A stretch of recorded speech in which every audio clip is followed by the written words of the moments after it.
Hey, what's up guys? BJ Dell back with an all-new weekly art challenge review video. Last week's word was circus punk, so let's see what you guys came up with.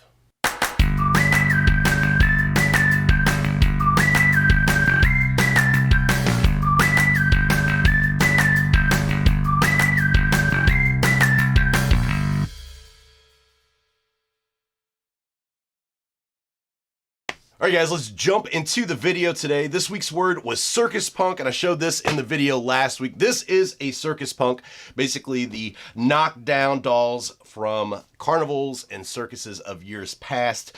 This one was actually an artist one done by Gris Grimly and a limited edition one, but just very cool stuff. Gives everybody kind of their own canvas to work with. If you guys don't know Gris Grimly, he is a children's book illustrator who I absolutely love.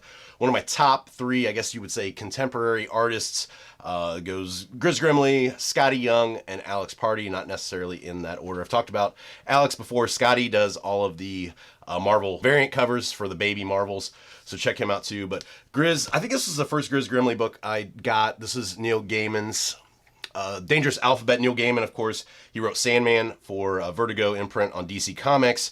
Did Coraline, Anasazi Boys, Good Omens, Graveyard Book, list goes on and on. But Gris has a just fantastic style, and I just love all of his books. These are just a few that I dug out of my massive collection. Pinocchio did an illustrated one of that. This was actually supposed to be turned into a stop animation movie with Guillermo del Toro directing, but I think it's caught in kind of development hell right now. And then Gris's sketchbook, 13 years worth of sketches. It's pretty inspiring stuff. He also did a Frankenstein graphic novel based on Mary Shelley's book. If you guys are into the original book, definitely check this out. It is just absolutely gorgeous and fantastic.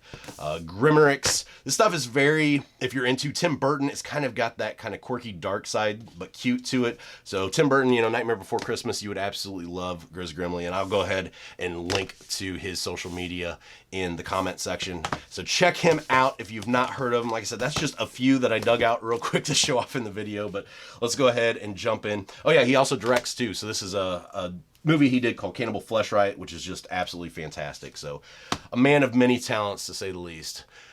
All right, so the first one up today is Joe, and Joe did Joe Talbot from The Idols, a punk rock band. If you guys are into punk rock too, check them out. They are super fantastic.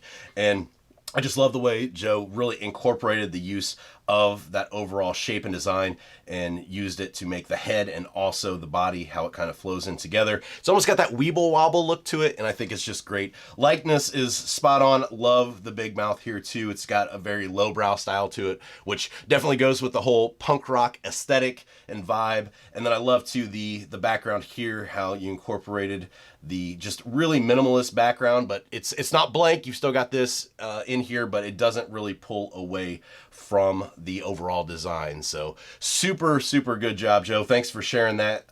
Next up is Tara, and Tara was featured in one of the videos before and did a unicorn. She loves unicorns, so this is another unicorn from Tara, and this one's just really good. I think it has a nice crisp professional look to it.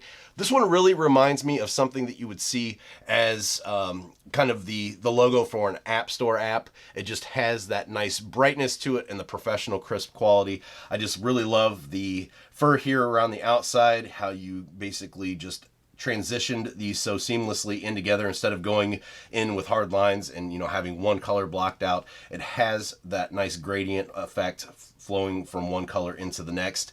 And the one thing here I wanted to bring up and talk about on Tara's is, I've talked about this in previous videos of stuff that I've drawn, this outside part here where it shadows in. Using this highlight down to break up those shadows is just really good, and it's a good design choice.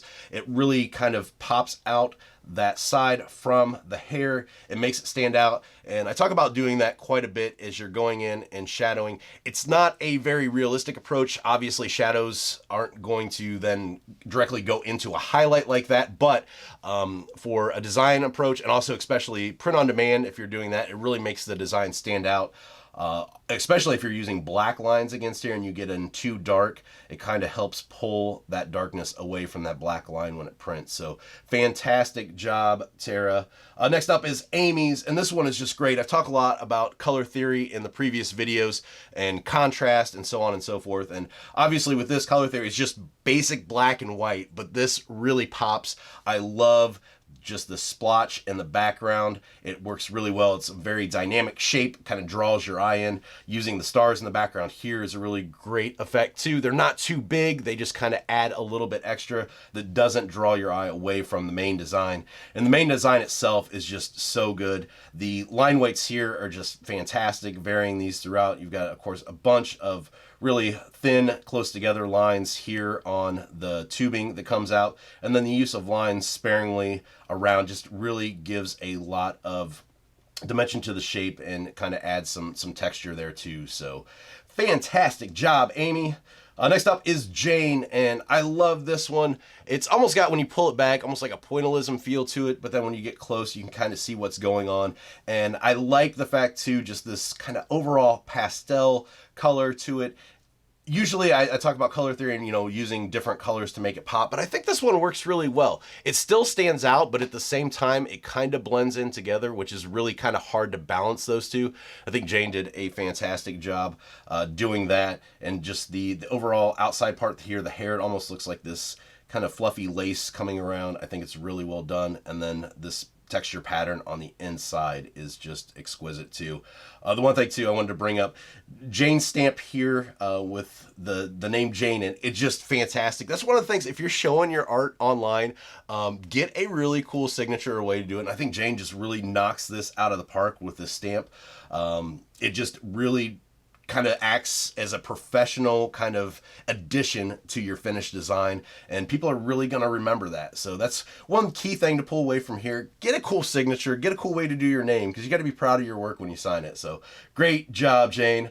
Next up is Bill, and Bill went with kind of the classic, just, circus sideshow type of thing, and I think it is really great. Went with the classic carnival font up here, and I like the way Bill used the area on the outside of the fur kind of to add that fire effect, the flames, which kind of adds a little bit more sinisterness to the overall design. And the clown itself kind of straddles that line between, cool and creepy, and definitely could put people uneasy if they don't like clowns. This one I like. It really reminds me of one of my favorite horror movies of all time, Tobe Hooper's Funhouse. Actually, I like Funhouse more than Texas Chainsaw that Tobe did. I know it's kind of sacrilegious in the horror community, but I don't know why. Funhouse is just one of my all-time favorite horror movies, and this really brings me back to that feel and vibe. So I think you knocked it out of the park, locking in that feel, Bill. So great job. Next up is Jose, and this one is just super, super good. The skull here with the horns and the rib cage, roses down at the bottom, just fantastic. The thing I love most about this is just the colors that are used. So you've got something here that's pretty kind of dark and almost demonic looking, but at the same time, the use of these warm colors just makes this really inviting. And I think the balance between those two is just something that's really hard to get. And I think Jose did a fantastic job. I love the fur coming out here on the outside. It just is done really well, kind of using that, technique or smudge is just a really good way to pull that out and make it look realistic. The one thing here, the only thing I would have changed on this is just to pull like the horns in here and here, just so it's all sitting inside of that area, just because that's going to be like the printed area of the Circus Punk. So, having it come out too far goes a little bit against the overall shape and design, but absolutely fantastic. This one just blew me away this week, Jose. So great job. Next up is Jamie Ann, and she actually did two, so I'll pull up both of these. And a few other people did as well, but I can talk a little bit more in depth about these. And Jamie Ann's, just the overall technique used, the textures that she built up on here is just fantastic. And one of Jamie Ann's previous pieces that sticks with me the most was like the lake piece that she did with the monster coming out of the lake, and just the painterly style that she used on that, and just the way that she built up the textures. And she did the same thing on here, and it's just very haunting. I love the eyes. It looks really good. This reminds me kind of the scary stories to tell in the dark books. I actually talked about those on my Patreon exclusive tutorial. Not so much about the books, but the movie coming out, because I'm really looking forward to that. But it really has that old school feel to it that reminds me of those books.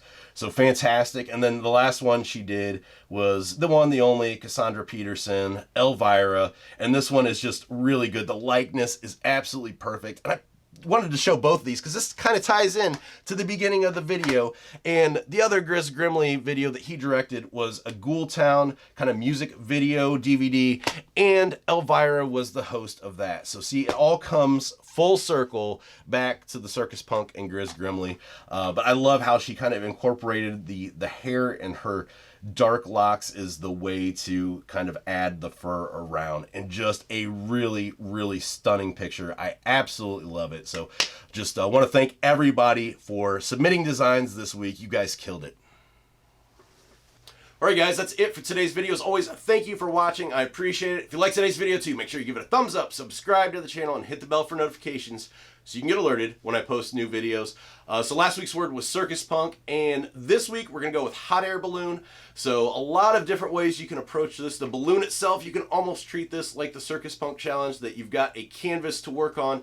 So if you want to make a certain design, make it all your own, or just go basic colors and focus more on the hot air balloon and maybe a landscape. It's up to you. So there's a lot of wiggle room on this, and I think it'll be a lot of fun to see what you guys come up with. So definitely try that out. Hop on over to the Facebook group, Keep Creating, the Learn, Draw, Share Art community. The link is in the description for that, to share your work.